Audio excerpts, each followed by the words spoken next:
Caspian, let's get a divorce. Coincidentally, it was Caspian's 23rd birthday soon. He never expected that Melanie Hudson would choose this day specifically to ask for a divorce. She seemed to be constantly picking fights with him over trivial issues. Nonetheless, Caspian had always believed that the relationship between him and Melanie was true love. He was completely caught off guard. Caspian never imagined that he would receive news of the divorce as his gift on the night before. His 23rd birthday, Caspian stood in the living room, stunned. Melanie could just be in a bad mood. He thought that she was deliberately taking out her anger on him and tried to comfort her. Melanie, it's my 23rd birthday tomorrow. I plan to give you a special gift on my birthday. There's no need. Before Caspian could finish speaking, Melanie waved him away with a weary expression on her face. I don't want you to work so hard for my sake. You work a day job at the company and deliver parcels around the building complex. During lunch break, I can't accept the gift you bought me with your hard-earned money. You're working too hard every day. When Caspian heard Melanie's words, he thought that there was a chance to turn things around. Staring at Melanie, he spoke urgently. Melanie, I'm not tired. You deserve the best from me. I am willing to give you everything, no matter how tough or exhausted I am. Have you ever thought about me? I'm not willing to put up with you. Don't you know that? I've had enough. Melanie could not control her emotions any longer. She stood up with an annoyed expression on her face and interrupted Caspian before he could continue. I'm unwilling to smell the odor of sweat on your body every day. I don't want to hear my colleagues at the office gossip in front of me, saying that my husband delivered her parcel. During lunch break, I've had enough of taking the crowded bus and trying to avoid lewd men. Every day, after work, I want to go out and have some fun. I want to enjoy a candlelit dinner and the sights in the city. I want to sit in a luxurious car and wear glamorous clothes that will make my colleagues jealous. Don't you know any of this? Caspian had thought that he found love in the real world. After returning from the borders of Diatorin, he planned to reveal his identity to Melanie on his 23rd birthday. He would make her the happiest woman in the world. He never expected to find out that Melanie actually despised the odor of sweat from his body, in her own words. The sweat from working hard at his job to provide for her was nauseating and disgusting. Nonetheless, Caspian was reluctant to give up on the love they had shared over the past year. He told her sincerely, Everything you requested, I'm going to give to you when tomorrow comes. Melanie, please believe me. What I can provide you will be much more than what you can imagine. Sighing, Melanie said with resignation. Caspian, I am exhausted. You're just a poor chap without money, power, or assets. What can you give me? Let's put an end to this. Bring your marriage certificate and we shall go get a divorce tomorrow. After she finished speaking, she went into the bedroom with a stony face. Caspian heard the sound of the bedroom door being locked from the inside. He stared blankly at their wedding photos hanging in the living room, turning to the locked door of their bedroom. Caspian couldn't help but sigh. In the end, the true love that he prided himself on finding finally succumbed to money problems. Melanie, the wife that he had chosen, was only 2 hours away from getting everything she ever wanted. Alas, she destroyed her future with her own hands. Caspian sat on the couch for almost half an hour, lost in thought. It seemed he wouldn't be able to sleep in the bedroom tonight. He would have to make do on the couch at this moment. The bedroom door opened once more. Melanie's beautiful but stony face appeared behind it. Caspian felt a glimmer of hope. He thought that Melanie might still feel reluctant to end their marriage. The next moment, a pink heart-shaped box was thrown at Caspian's feet. This was the present that he had prepared for Melanie. He placed it on her bedside table as a surprise. However, Melanie treated his present like trash and discarded it heartlessly. Caspian bent down and picked the box up, shaking his head with a bitter smile. He asked Melanie one last time, Don't you want to see what is inside this box? There's no need. I have enough cheap presents that reek of your sweat. After Melanie finished speaking, she locked the bedroom door from the inside once again. Caspian sat back on the couch, shaking his head. He sighed heavily and opened the heart-shaped box that Melanie had just thrown at him like garbage. Inside the box, there was a card made of pure gold and a bulky, old-fashioned cell phone. The gold card was specially crafted by Roos Bank for VIP customers. The account number of the card was 88. The gold card could be used anywhere in the world with no spending limit. You could buy anything you dreamed of with this card in hand. There were only 8 people in the world who possessed this precious card. Many tycoons and top billionaires didn't even know of the card's existence. It was not because they wouldn't want to have it, but they were simply unqualified. They weren't even worthy to know about it. On the other hand, the old cell phone looked plain. It seemed even more bulkier than the discontinued Nokia cell phones of the past. It appeared to be a cheap knockoff produced from a low-end workshop. There wasn't even a logo printed on the cell phone. However, this unassuming phone was equipped with the world-leading Diamond System software, created by Diadem Hall for their own use. The system would only be activated by facial recognition. Only members of the Diadem Hall were allowed access to Diamond Systems. Once Caspian unlocked his phone with facial recognition, numerous text messages flooded into the phone. Most of the messages were similar and sent at midnight. They were all wishing Lord Caspian a happy 23rd birthday. Just then, the phone rang. It was a call from Sylvia Frost, Lord Caspian's personal assistant. Lord Caspian, happy birthday. We will celebrate your birthday at dawn. Besides reporting on the situation at the border, we will finally meet your wife too. We brought the largest remaining night pearl, the precious lotus herb from Algard Mountains, and a bunch of other presents for our first meeting. These are all tokens of loyalty from your subordinates. However, Caspian replied, Sylvia, I'm getting a divorce. Why? You ask. It's because Melanie thinks that I have no money and power. Early the next morning, Caspian and Melanie stood in front of the entrance of their rundown apartment building. Where they lived, they waited for the bus by the road. Caspian gave Melanie one last chance and asked, Are you sure you don't want to reconsider? Without even looking at him, Melanie replied, There's no need.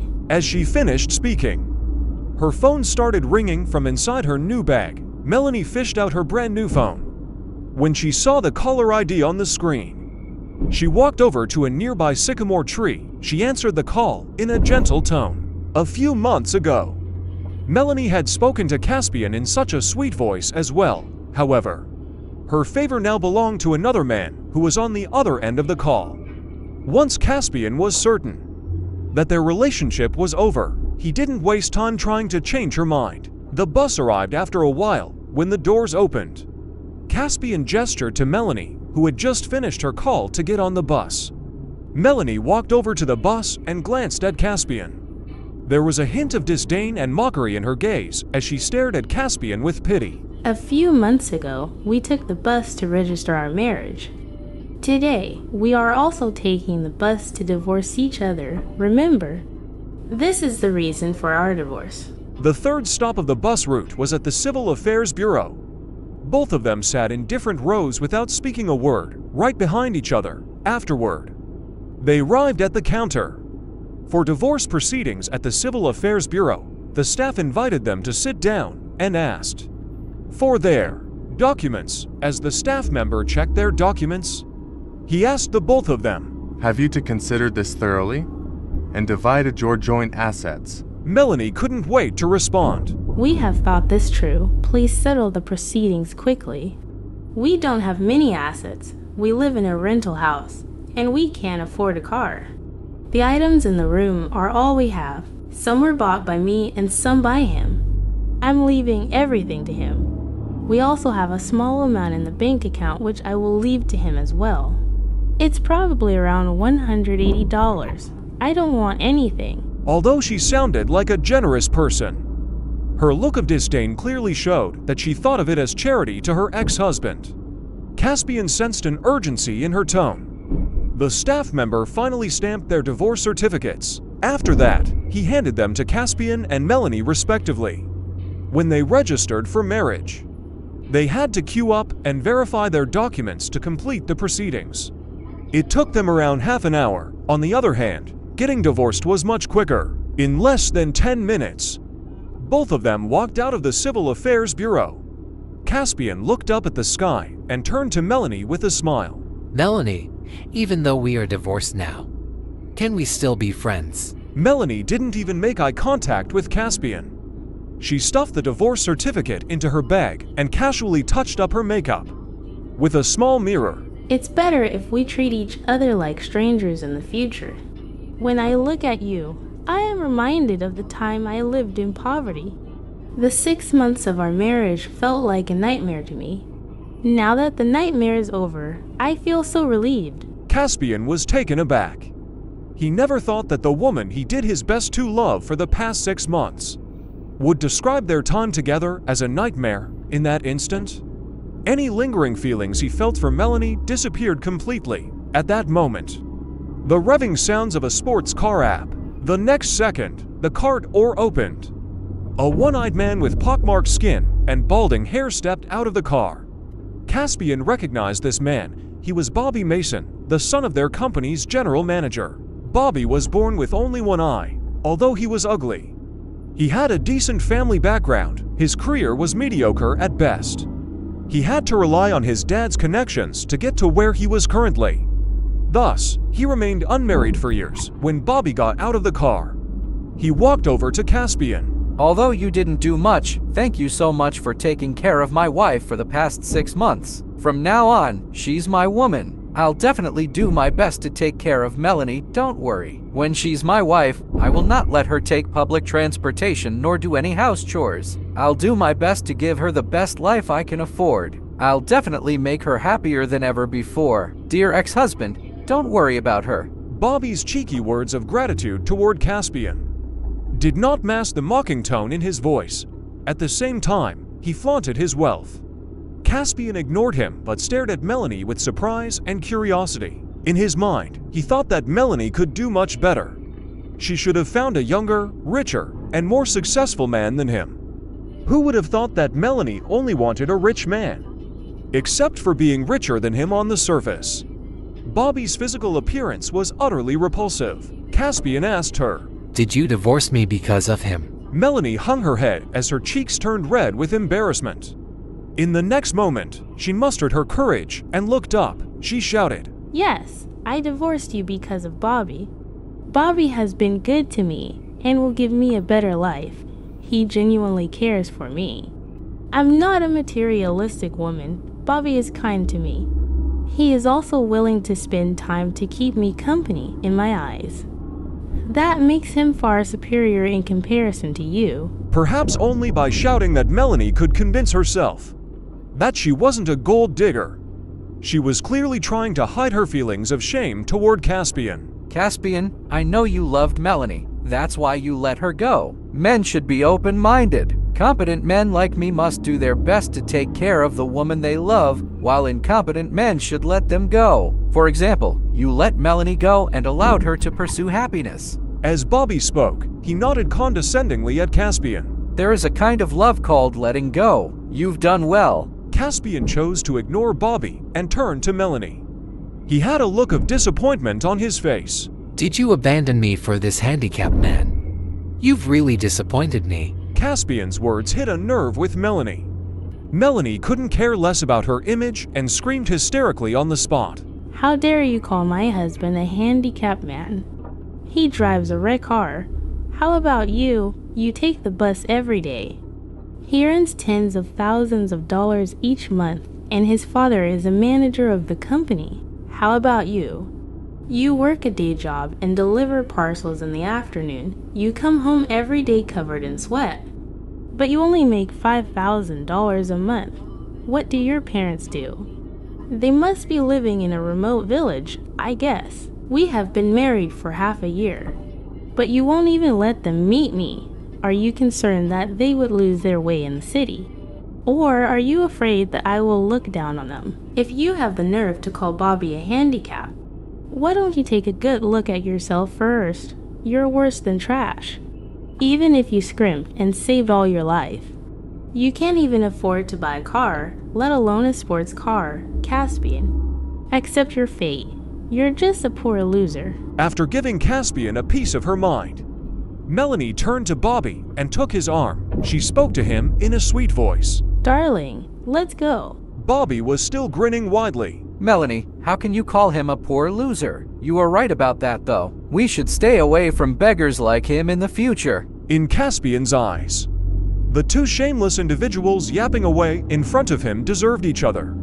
As the couple walked toward the red car, a powerful rumble of an engine could be heard in the distance. The next moment, a huge SUV roared by without pulling on the brakes. It ran over the red sports car that Melanie was so proud of and flattened it into scrap metal. The once stylish sports car now resembled a deflated balloon. Bobby and Melanie stood on the sidewalk, completely bewildered. It had a length of 20 feet, weighed 3 tons, and was powered by a 6.2-liter turbo engine. This ferocious beast of a car cost approximately around $6 million. The SUV drove over the sports car several times until it was flattened into a sheet of scrap metal. Finally, the SUV's engine was turned off and the car door opened. A pair of long legs clad in silk stockings stepped out. The woman who emerged from the car was wearing a camo dress that clung to her shapely figure. Earlier, Bobby was furious at the brainless driver in the SUV for running over his beloved sports car. However, he couldn't pull his eyes away when he saw the curvaceous woman stepping out of the driver's seat. Bobby swallowed hard to control his desires. To his disappointment, the woman in the camo dress ignored him completely and strode toward Caspian gracefully. Good morning, Lord. Sylvia started to greet Caspian, but he shook his head. He gestured to her so that she would not reveal their identities. Sylvia, why are you here? Sylvia nodded with a smile. Suddenly, she stretched out her hand and linked arms with Caspian. Her actions caught Caspian off guard. Sylvia lifted her chin disdainfully with a mocking smile. She sized up Bobby and Melanie, who were standing opposite them. Caspian, I've seen your wedding photos and I know she's Melanie. However, who's the hideous ogre standing beside her? Hideous ogre. A moment earlier, Bobby was still captivated by Sylvia's beautiful features and shapely curves. After hearing her sarcastic words, Bobby suddenly became furious. He glanced at his beloved car, which was now crushed like a deflated balloon. Bobby couldn't help feeling angry and ashamed. He was about to lose his temper when he saw Sylvia striding toward him. Her legs were slender and smooth. It was not an exaggeration to say that Bobby had never seen such a beauty as Sylvia before. He couldn't tear his eyes away from her seductive body. In a daze, he stared blankly at Sylvia as she approached him. His mouth fell open and he almost drooled at the sight. Sylvia went up to him with a smile, but her words and gaze were menacing. If you keep staring at me like that, I'll gouge your eyes out and feed them to my dogs, understand? Although Sylvia said this with a smile, Bobby felt a chill run down his spine inexplicably. Sylvia's words seemed to carry weight, and she spoke with an authoritative air. Bobby quickly averted his gaze. Turning away from Bobby, Sylvia walked up to Melanie instead. She stretched out a finger and lifted Melanie's chin in a teasing manner. Sylvia scrutinized Melanie's features and chuckled coldly.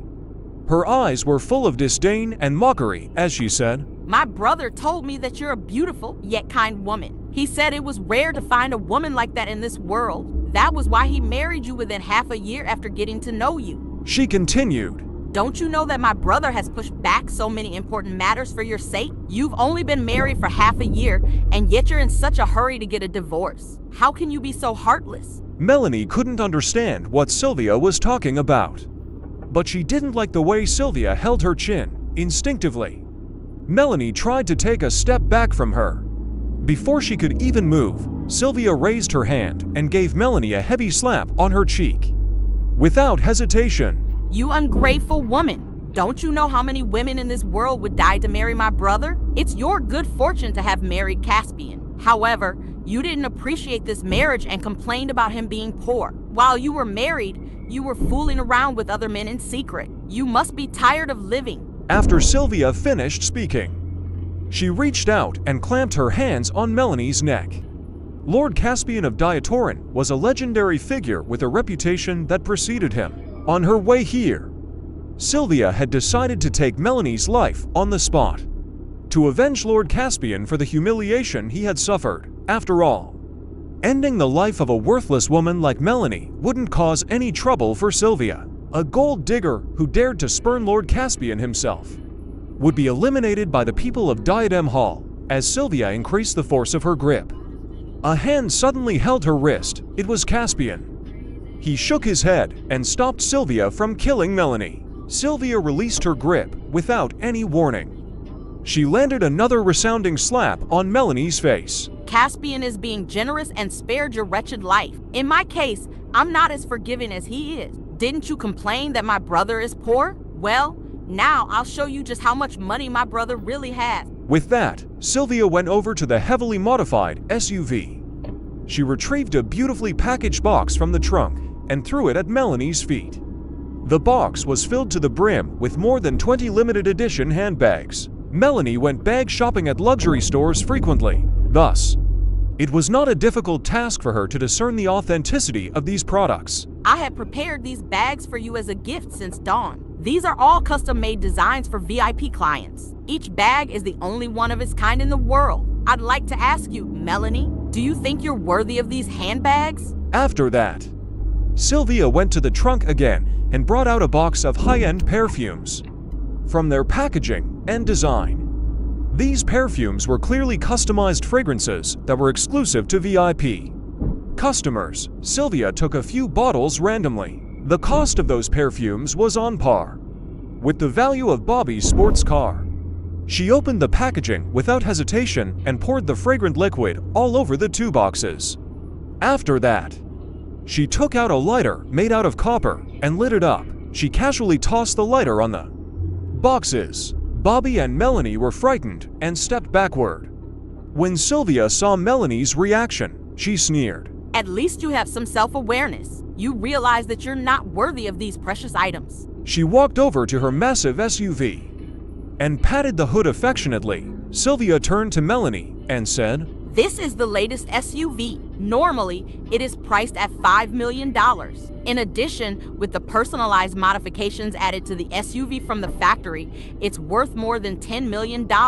She continued. Besides, it's not something anyone with money can buy. It is custom made by the factory. All around the world, there are probably less than 10 buyers who are qualified to get customized cars. Sylvia stepped away from the SUV and approached Melanie with a sneer. Do you feel regretful now? I heard that you threw away the present my brother prepared for you last night. Did you know what was inside that box? It was a custom gold card from Roos Bank. You probably don't even know what a custom gold card from Roos Bank is or what it entails. Don't worry, I'll explain it to you slowly. That's enough, Sylvia. Let's go. Caspian interrupted Sylvia. He wanted to leave this place as soon as possible, at any rate.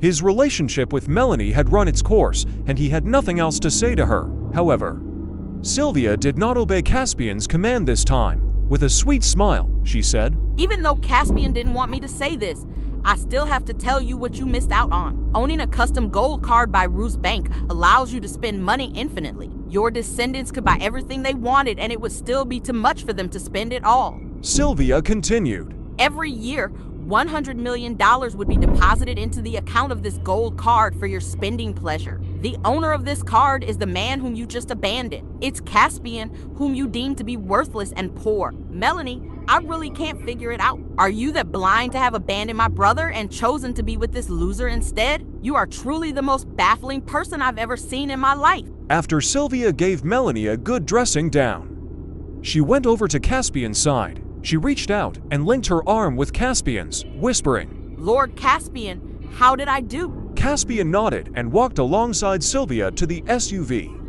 Melanie had always thought that Caspian couldn't drive. At that moment, she realized that Caspian not only knew how to drive, but he had excellent skills. She stared after the SUV as it sped away, the engine's roar fading. After standing dumbstruck for some time, Melanie grabbed Bobby's arm He was also in a daze. She said to him, Bobby, Caspian must be acting. Right.